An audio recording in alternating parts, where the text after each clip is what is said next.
Pada Gus Baha yang telah memberikan satu pencerahan pada kita berkaitan dengan satu landasan yang paling utama, yaitu masalah tauhid ini. Ustadz, ini ada yang bertanya terkait dengan judul yang disampaikan, yaitu tanggung jawab intelektual. Tentu di sini adalah intelektual Muslim dalam dakwah Islam. Yaitu berkaitan dengan kira-kira sejauh mana sih kita ini kemudian memiliki peran dakwah. Karena kalau kita lihat ini Gus Baha ini kan gimana ya, orang yang kemudian begitu rileksnya, begitu enaknya tatkala kemudian menjawab gitu loh. Apakah engkau itu mau berjuang untuk Islam? Itu kan sudah ada tanggung jawab Allah. Nah, tetapi kan kita sebagai seorang intelektual di dalam kampus itu kan ada tadi bahwa kita sebagai seorang Muslim di sisi lain kemudian juga punya kewajiban untuk memberikan value, memberikan nilai yang sekarang itu begitu begitu banyak penawaran terhadap nilai-nilai itu. Kalau kita ingin seperti Gus Baha kan ya tidak mungkin kan gitu loh. Nah, kira-kira balik lagi, kira-kira sebagai seorang intelektual itu bagaimana berkaitan dengan proses tanggung jawab dakwah, berkaitan dengan proses belajar keagamaan. Terima kasih, Gus. Oh ya. Jadi memang kenapa saya sering bikin statement Islam tuh tidak usah kamu pikir, itu pasti diurusi oleh Allah Subhanahu wa Ta'ala. Sebetulnya itu bentuk counter ya, karena banyak pemikir Islam yang karena mungkin kurang baca atau nekuni Islam, justru gara-gara pikiran dia ini Islam tambah ruwet. Dan reportnya itu diatasnamakan Islam. Jika saya mengcounter itu dengan mengatakan Islam itu tidak usah kamu pikir, karena panduannya jelas. Kita nggak usah mikir Islam pun, kalau sesuai panduan Islam, pasti dengan sendirinya itu dakwah. Karena Islam wajibkan mengajar. Islam mengharamkan kitmanul ilmi, menyembunyikan ilmu. Kalau ada kesusahan, Islam juga mengancam, tidak termasuk umatku, dia tidur kekenyangan sementara tetangganya kelaparan. Tidak termasuk umatku orang yang membiarkan sekelilingnya bodoh sementara dia pinter. Jadi sebetulnya kalau mengikuti panduan-panduan Islam itu bagus. Problemnya kalau hak mikir ini kita berikan sama nyuwun sewu mubalek atau ustadz atau kiai, semua orang akan punya cara berpikirnya sendiri. Dan itu awal dari ikhtilaf, kata Nabi. Sehingga kita sebagai ulama itu membatasi sekali yang namanya pemikiran. Kita utamakan riwayat, meskipun kita tidak meninggalkan akal. Jadi misalnya begini contoh paling gampang ya. Ada orang dengan pengalaman tertentu, dengan trauma tertentu, kemudian terus pidato begini. Kiai itu harus kaya, dosen itu harus kaya. Kalau dosen tidak kaya, tidak bawa mobil, tidak dihormati mahasiswa. Masa dosen pakai ondel ya? Ini kan traumanya dia, mungkin dia pernah bawa ondel, ditertawain mahasiswanya, atau ditertawain umatnya kalau kiai. Tapi kemudian dia bikin ukuran, untuk bikin ukuran, kalau ingin dihormati kamu harus bawa mobil. Pertanyaannya adalah, mana ada target dalam Islam supaya orang dihormati? Target dalam Islam adalah orang nyari ridhonya Allah, bukan ingin dihormati. Nah ini yang kemudian kan tuh jadi lucu, masa orang digerakkan, dia ini harus kaya, kalau nggak kaya nggak dihormati, dosa harus bawa mobil, kalau nggak mobil nggak dihormati. Pertanyaannya, target ingin dihormati ini pikiran Islam atau pikirannya dia? Nah, tentu kita tetap tanggung jawab terhadap perjalanan agama ini, kita memberi kontribusi, tapi dengan cara tadi. Saya ulang lagi, dengan cara riwayat. Kenapa saya katakan dengan cara riwayat? Karena kalau analogi sosial, itu tidak ada selesai. Misalnya begini, saya sering ditanya, Gus, sebaiknya orang itu ramah apa enggak? Misalnya kita punya istri, sebaiknya ramah apa enggak? Itu di Quran itu, ini ilmu sosial ya.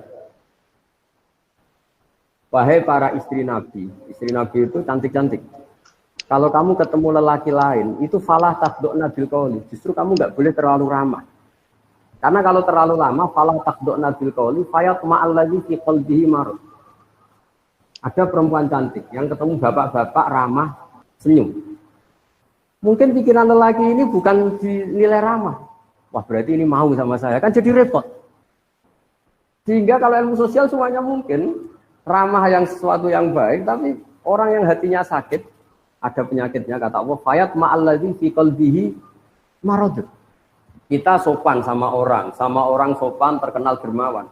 Kena penipu, ini dianggap satu objek. Wah, kapan-kapan nipu orang ini ya, potongannya kok gampang ditipu. Jadi ilmu sosial itu ilmu yang mengeruwet. Karena kebaikan sosial ini akan dimanfaatkan orang-orang fasik, orang-orang durhaka untuk keburukan. Sehingga Islam itu mengelola sosial itu ya agak gampang karena memang logika sosial itu.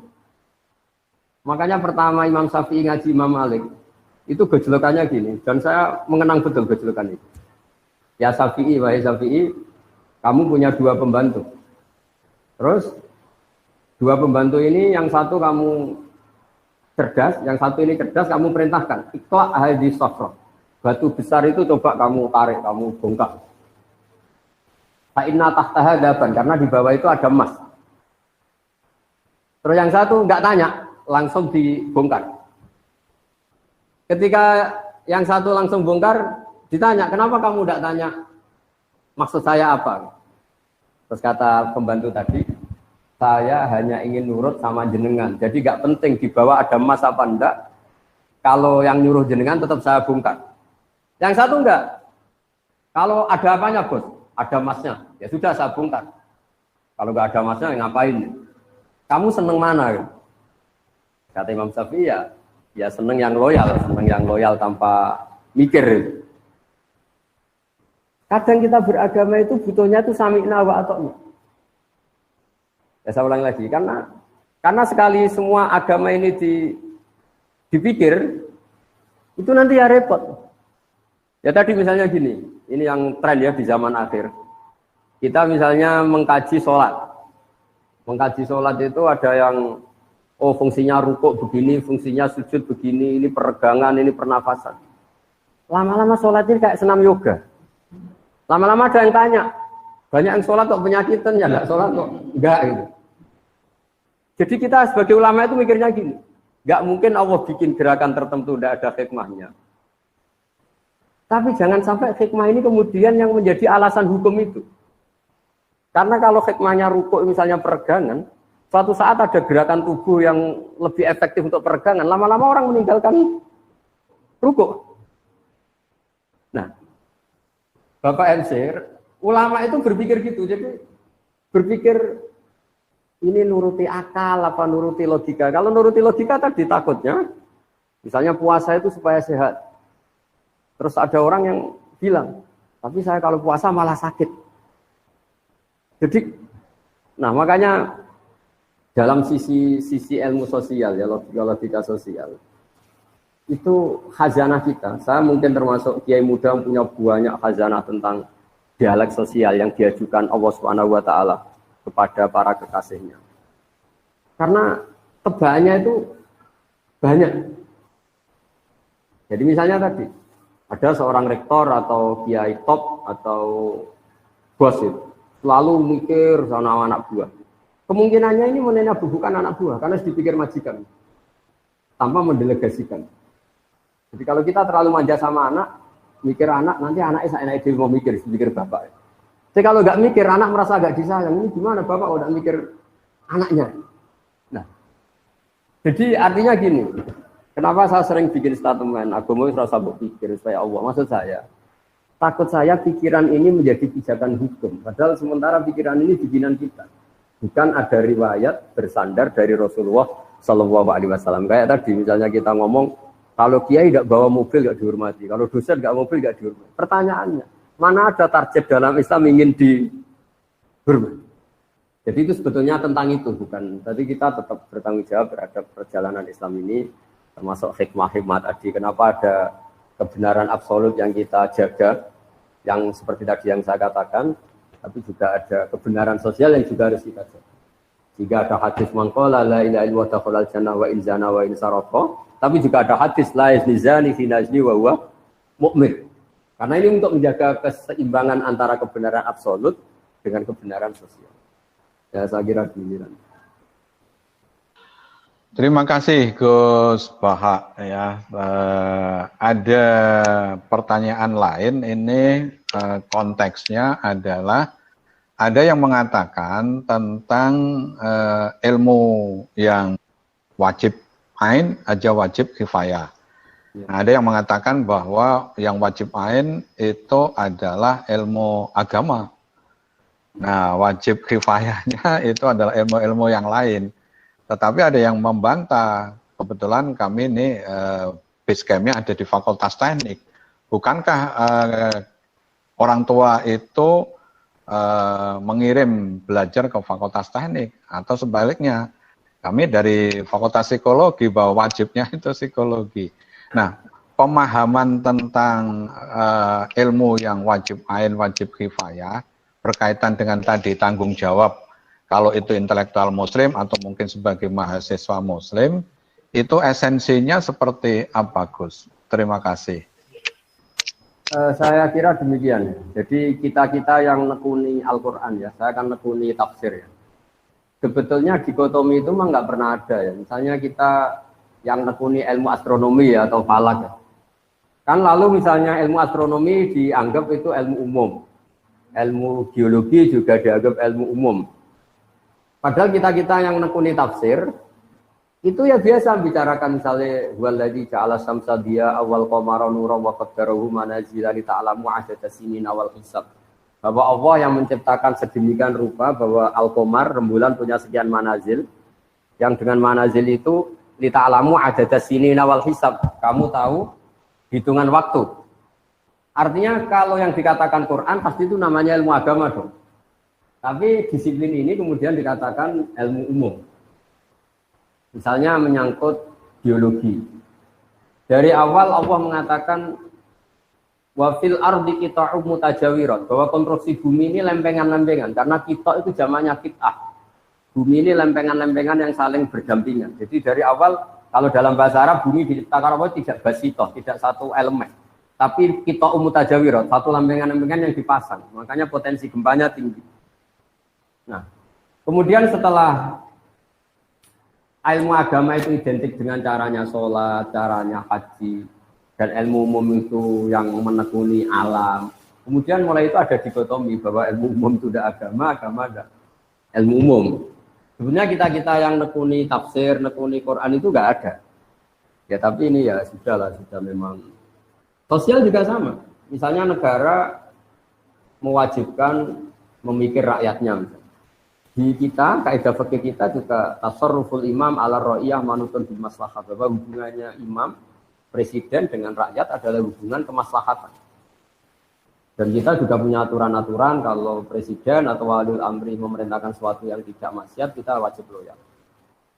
Nah, tapi kemudian tadi entah di mana asal usulnya ilmu agama ini dianggap yang fardu ain itu ilmu agama, tapi ilmu agama yang mana sebetulnya? Karena ilmu agama itu banyak. Mengetahui halal haram itu ya fardu ain. Terus ngerti najis dan sebagainya juga fardu ain. Tapi sebetulnya di antara aturan agama adalah mengerti bahaya yang dan tidak bahaya. Di situ juga ada misalnya sistem alam ini kalau digerogoti itu akan terjadi gini-gini likuifaksi. Itu ya dibicarakan misalnya amin teman fis sama ayaksifa bikumul ardo fa idza hiya tamur. Kamu hati-hati di bumi, potensi bumi itu bisa tamur, bisa melumer, bisa likuifaksi. Terus kata Allah, kamu di bumi juga jangan merasa aman, sahaja benda di langit setiap saat itu bisa jatuh. Ayur sila alikum hasiban, misalnya meteor setiap saat juga bisa jatuh.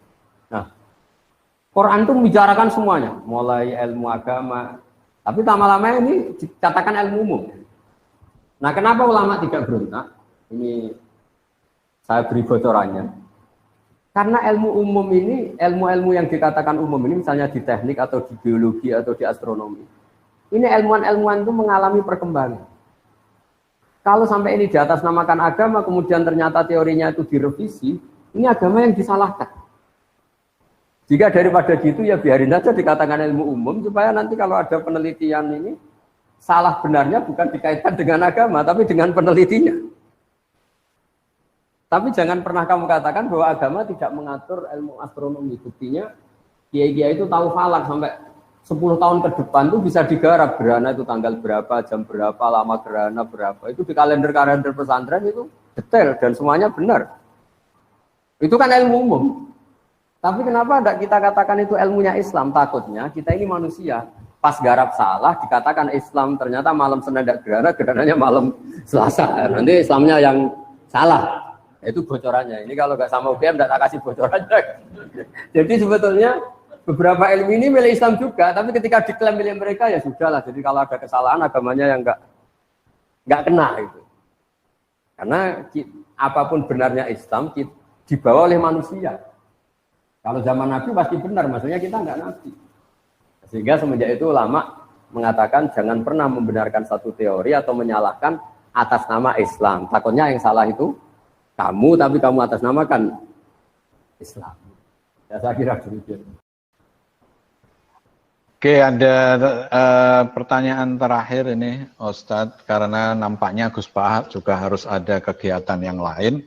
Ini berkaitan dengan masalah tauhid yang absolut tadi. Kemudian beliau bertanya dikaitkan dengan pemahaman kafir yang di suatu saat itu pernah menjadi rame itu loh. Jadi esensinya sebenarnya seperti apa sih definisi atau hal yang terkait dengan kafir yang kemudian dikaitkan dengan surat ya ayyuhal kafirun. Saya kira ini pertanyaan yang terakhir karena Gus Bahak ada kegiatan yang lain. Terima kasih Gus. Ya, saya pikir itu harus dianalisis dengan kepala dingin, dengan analisis keilmuan. Bahwa pengkelompokan itu nggak bisa dihindari, karena itu fakta sosial. Tapi setelah dikelompokkan, tentu kita sebagai muslim yang baik, tetap mengajak pihak yang lain, mengajak siapa saja untuk lebih baik, lebih benar. Jadi misalnya istilah kafir, istilah munafik, istilah apa saja, memang mau tidak mau, memang kita mau tidak mau harus mengelompokkan sesuai pilihan-pilihan orang-orang itu. Tapi itu normal saja secara keilmuan. Tapi Islam selalu waqulu linnasi husna, kepada siapa saja kamu harus berkata-kata yang baik, bermuamalah secara baik. Sehingga misalnya Islam membolehkan perang, itu nunggu udina lil ladzina yuqatalun. Kalau kamu diperangi baru boleh perang. Wa akhrijuhum min haitsu akhrajukum, kalau kamu diusir baru boleh usir. Jadi kalau penstatusan yang seperti itu, ibarat ginilah, kita punya mahasiswa yang nakal ya, yang sering bolos. Ya kita sebut, wahai mahasiswa yang bolos. Tapi memang kata bolos itu harus disematkan karena dia sedang berstatus seperti itu. Tapi atas nama kita sebagai orang tua, ingin dia lebih baik. Jadi penstatusan itu bukan hal yang harus menjadi pemecah bangsa, kayak biasa aja. Bahkan kalau kata-kata ahli tafsir mengatakan Allah saking sayangnya sama hambanya, sing kafir wis diceluk dikandani. Itu artinya kan Allah masih memanggil-manggil itu.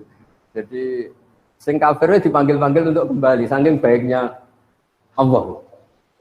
Sehingga ya jadi makanya apa ya, pengkelompokan itu kan ya sudah normal saja.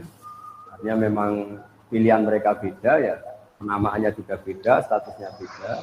Tapi itu tidak perlu menjadi alat konflik. Kita niru Piagam Madinah, niru Sulhul Hudaybiyah bahwa dakwah ya bil hikmati wal mau'izatil hasanah. Karena la ikraha fiddin, agama ini tidak perlu dipaksakan, tetap bayana rusdu minal ghoi, yang benar pasti ya sudah kelihatan benar.